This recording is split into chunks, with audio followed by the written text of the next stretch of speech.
Halo teman-teman semuanya, selamat datang kembali di Orbit Kronik. Apa kabar kalian? Semoga selalu dalam keadaan sehat dan berbahagia. Nah, pada video ini saya kembali mengangkat tentang kasus Eki dan Pina. Nah, walaupun proses peninjauan kembali udah proses pembuktian ya, proses pembuktian di persidangan untuk peninjauan kembali udah usai, dan kini saatnya kita menunggu keputusan Hakim Mahkamah Agung untuk memberikan keputusan. Nah, jadi kenapa video ini saya buat? Ya, inilah bentuk dukungan kami, harapan kami kepada proses hukum yang terjadi di Indonesia. Jadi, bagaimana kemarahan 8 tahun lalu, seperti apa yang telah saya coba mencari di media sosial gitu, bagaimana kondisi 8 tahun yang lalu, tahun 2016 ketika peristiwa ini terjadi gitu. Jadi di sana tergambar jelas, dari postingan-postingan itu tergambar jelas bagaimana marahnya rakyat, bagaimana marahnya publik ya, khususnya orang-orang yang mungkin masyarakat yang ada di Cirebon gitu. Dari setiap kasta postingan itu saya dapat membayangkan begitu marahnya, bagaimana kekejaman geng motor yang ditimbulkan, apa namanya, yang dinarasikan waktu itu, sehingga menimbulkan sebuah tindak kekerasan, bahkan tindakan asusila.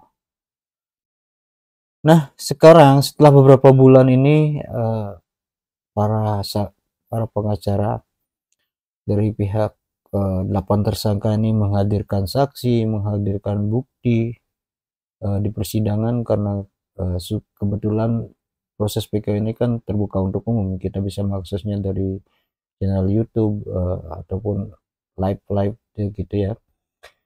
Nah, ini membuat pikiran kita seakan-akan 180 derajat dari pemikiran kita 8 tahun yang lalu gitu ya.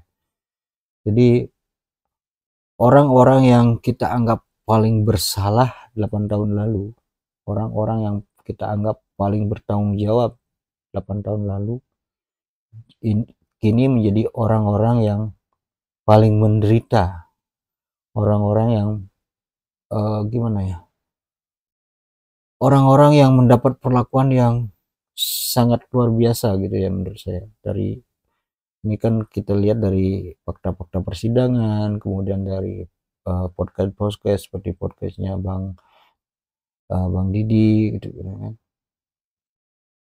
Kita dapat memahami bagaimana situasi ini berbalik 180 derajat. Nah, dari itu kita sebagai rakyat Indonesia tentunya sangat berharap sekarang Hakim MA, yang banyak orang bilang wakil Tuhan gitu, bisa memberikan keputusan yang benar-benar adil sesuai dengan apa yang sebenarnya terjadi gitu.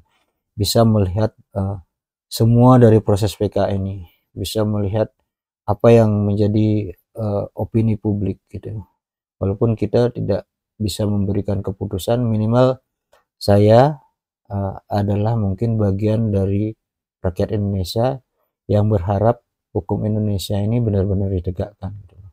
Saya juga golongan masyarakat yang menengah ke bawah. Saya juga tidak pengen suatu saat saya harus mengalami hal yang serupa, atau anak-anak saya, atau siapapun itu.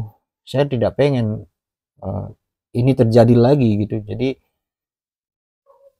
mari para hakim MA, buka hatimu benar-benar, buka pikiran, buka kepala, buka panca inderamu semuanya. Jadi coba rasakan, coba lihat gitu ya, semua panca indera, coba dengarkan apa yang sebenarnya terjadi gitu. Ya walaupun mungkin tidak bisa seadil-adilnya, minimal bisa memberikan obat bagi kami-kami, bagi kita-kita yang sangat haus dengan keadilan ada di dunia peradilan kita gitu.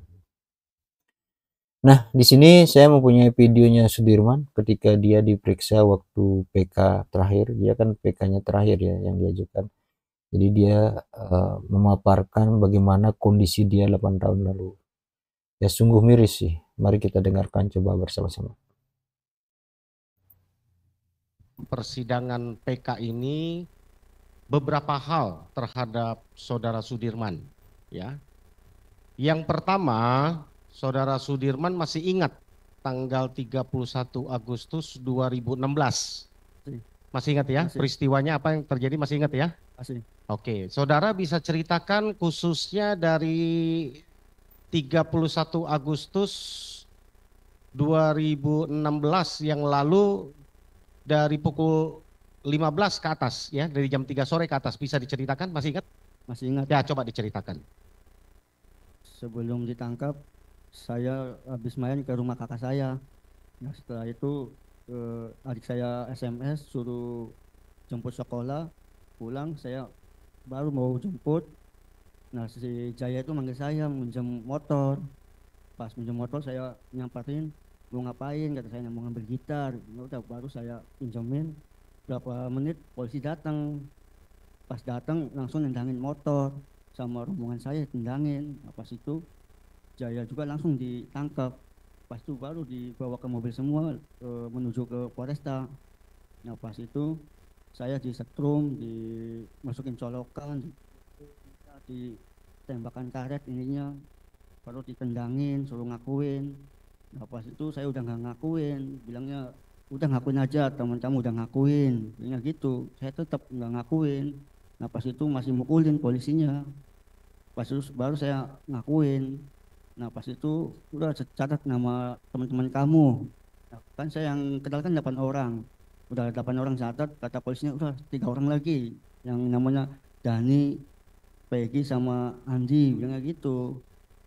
Nah, pas itu saya baru nyimpan di penyidik sebentar, lalu saya dikeluarin ke nyari barang bukti. Nah, pas itu saya kaget, padahal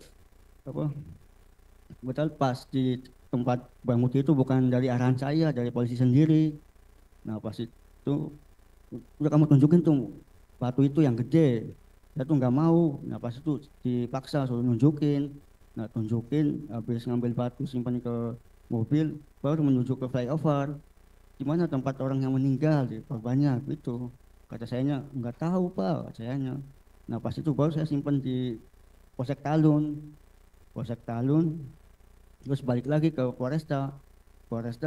Polisi itu lagi gergaji kayu bambu di ruang penyidik, nggak tahu apa itu. Kan saya ngomong, itu buat apa pak? Udah kamu diam. Itu pas itu baru saya simpan ke ruang sel. Di ruang sel saya kemaluan dibakarin,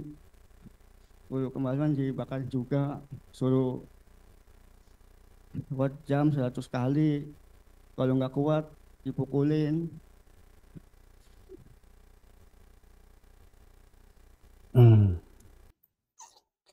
Jadi sebenarnya saya kurang apa namanya, nggak tega gitu ya dengar ceritanya.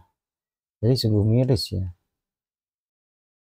Ya, kalau banyak pihak yang bilang ini settingan gitu ya. Entahlah. Tapi kalau menurut saya ini ya benar nggak settingan kan. Kalau ini benar settingan ya Sudirman pemain sinetron yang luar biasa nih, pihak anti-P atau siapapun harus rekrut. Tapi kalau ini juga dibilang settingan, ya nggak tahu lah. Nah, kita bandingkan dengan keterangannya Sudirman 8 tahun lalu. Jadi kebetulan saya sudah punya keputusan pengadilan gitu. Jadi ini resmi ton, jadi nggak usah ragu. Jadi ini saya dapat di web resminya Mahkamah Agung ya. Nah ini dia.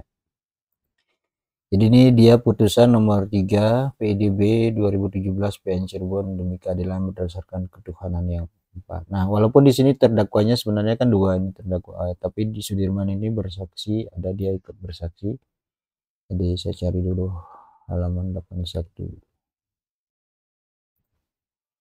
Nah, di sini, nah ini dia Sudirman ya. Sudirman di bawah sumpah pada pokoknya menerangkan sebagai bahwa saksi berbohong menceritakan peran teman-temannya karena saksi dipukuli dan disetrum. Nah, inilah yang dibilang oleh saksi ahli. Kalau ini sudah muncul 8 tahun lalu, tapi seakan-akan ini tidak pernah menjadi sebuah pertimbangan bagi hakim mungkin. atau ya mungkin jaksa juga tidak mempertimbangkan ini, dan bahkan ini tidak serta-merta meringankan, justru dia dibilang berbelit-belit dan segala macam. Nah, kalau bilang kalau Sudirman hanya baru bilang saat ini, sebenarnya itu salah besar. Di sini jelas Sudirman udah bilang. Yang memeriksa saksi dihadirkan di persidangan dan saksi menerangkan saksi salah. Saksi ditekan memakai pedang dan saksi kalau tidak mengakui waktu itu disuruh mencari orang lain. Begitu keterangannya Semeton. Jadi ya ini sebenarnya terkonfirmasi. Jadi keterangan Sudirman 8 tahun lalu dengan keterangan Sudirman pada proses PK ini ya sama. Gimana ya, mungkin pada 8 tahun lalu keterangan Sudirman ini nggak didengar gitu loh. Ya, nah itu tadi keterangan Sudirman. Jadi kita lanjut ke saksi ahli. Ini saksi ahli ketika ditanya oleh para pengacaranya gitu ya.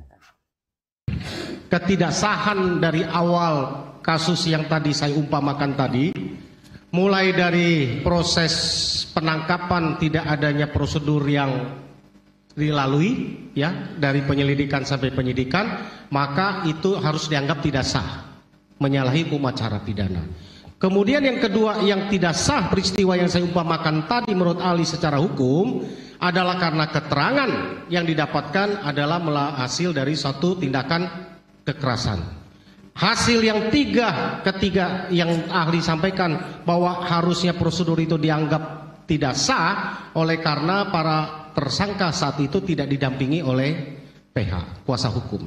Saya ingin tanyakan kepada ahli bahwa ada yang mengatakan yang dipersoalkan tadi tentang penyelidikan, penyidikan, kekerasan, penganiayaan tanpa didampingi PH itu adalah bukan ranah dari hukum acara PK, tapi itu adalah ranah hukum acara pra-peradilan. Bagaimana pandangan ahli terhadap hal itu?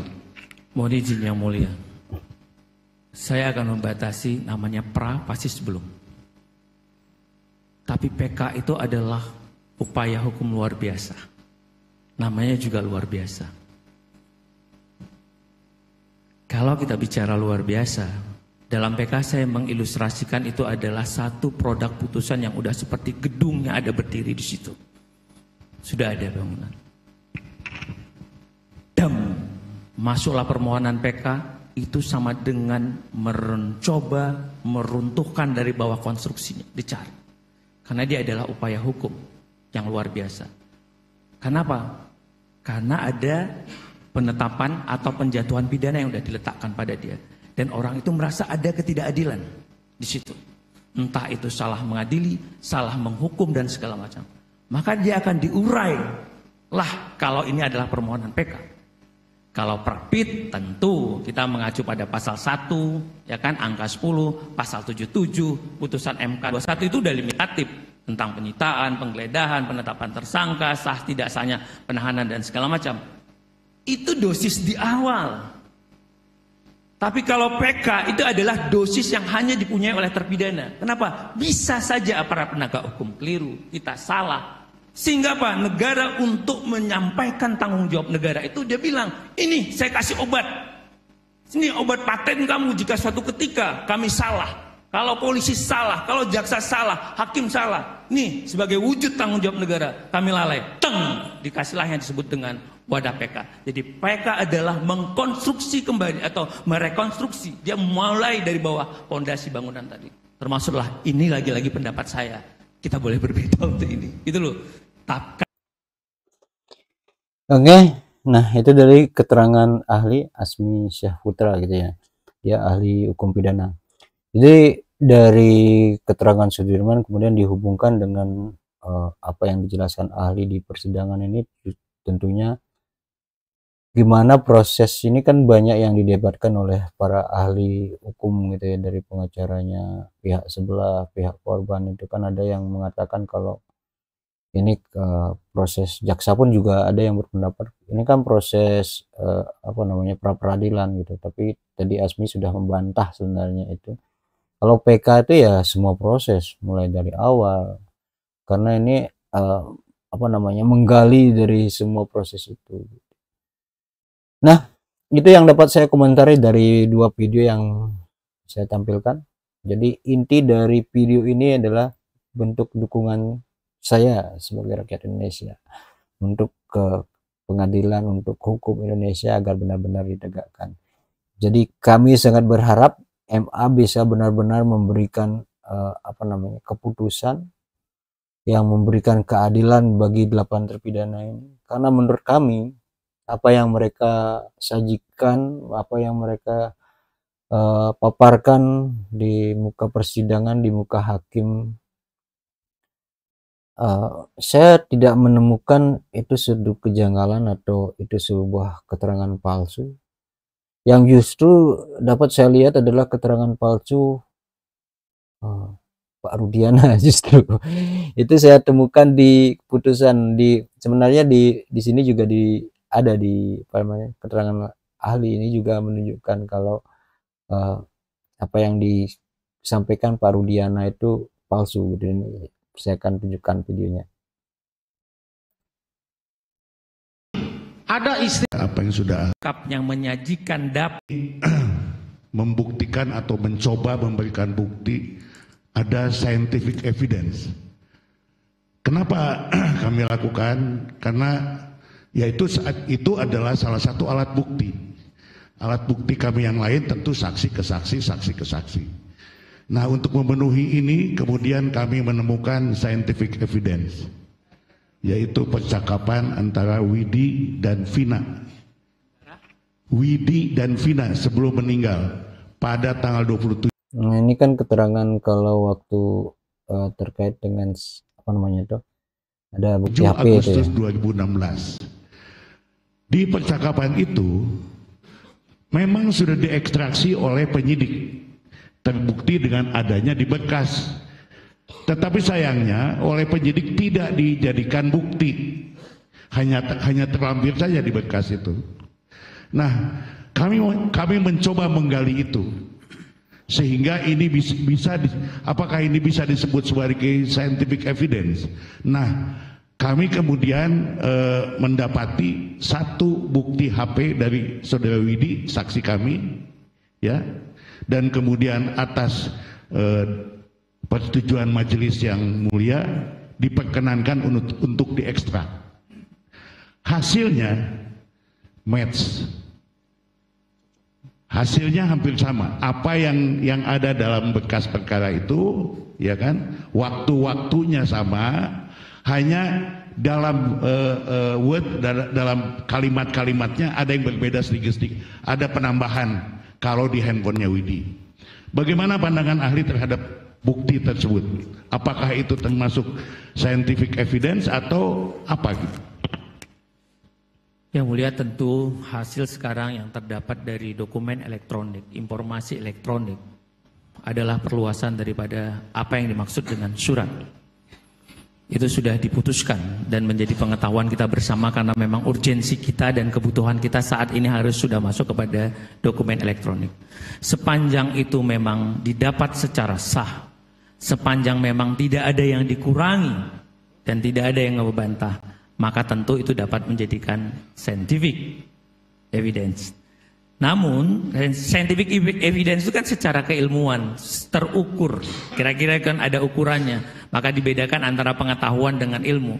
Pengetahuan saya selalu ilustrasikan dulu nenek saya kalau ada sakit perut ambil jambu biji, karena dia tidak tahu dia ambil 20 helai, ya kan, pada 20 helai dia samakan saja mau anak kecil orang besar.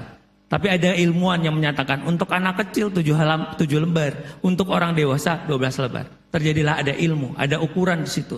Itulah bedanya antara ilmu dan pengetahuan. Kembali kepada tadi scientific, sepanjang itu adalah terukur dari alat yang benar, pengambilannya benar, maka itu dapat dijadikan scientific evidence. Terus kalau itu tidak dimasukkan dari awal, berarti ada upaya pelanggaran prinsip-prinsip prosedur. Kenapa? Berarti tidak lagi seperti tadi, dia tidak mau bikin terang. Karena penyidikan tadi harus bikin terang. Kalau dia terang berarti lawannya gelap. Berarti orang yang ada di situ sedang hatinya dalam gelap. Hatinya sedang gelap.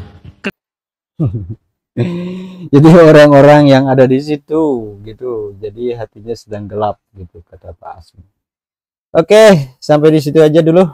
Jadi silakan kalau kalian punya komentar tentang video ini, silakan berkomentar di kolom komentar. Jadi mari kita dukung bersama, mudah-mudahan hakim bisa memberikan keputusan yang seadil-adilnya berdasarkan fakta-fakta yang di persidangan, menjadi bukti-bukti yang bisa menjadi pertimbangan hakim untuk memberikan sebuah keputusan. Dan video-video seperti video saya ini juga mungkin bisa dijadikan pertimbangan ya, walaupun bukan intervensi ya. Inilah pandangan kami sebagai rakyat Indonesia. Kami hanya bisa beropini bahwa apa yang kami lihat, apa yang kami dengar, kami coba ungkapkan melalui video-video reaksi seperti ini. Oke, terima kasih. Sampai jumpa pada video selanjutnya. Salam.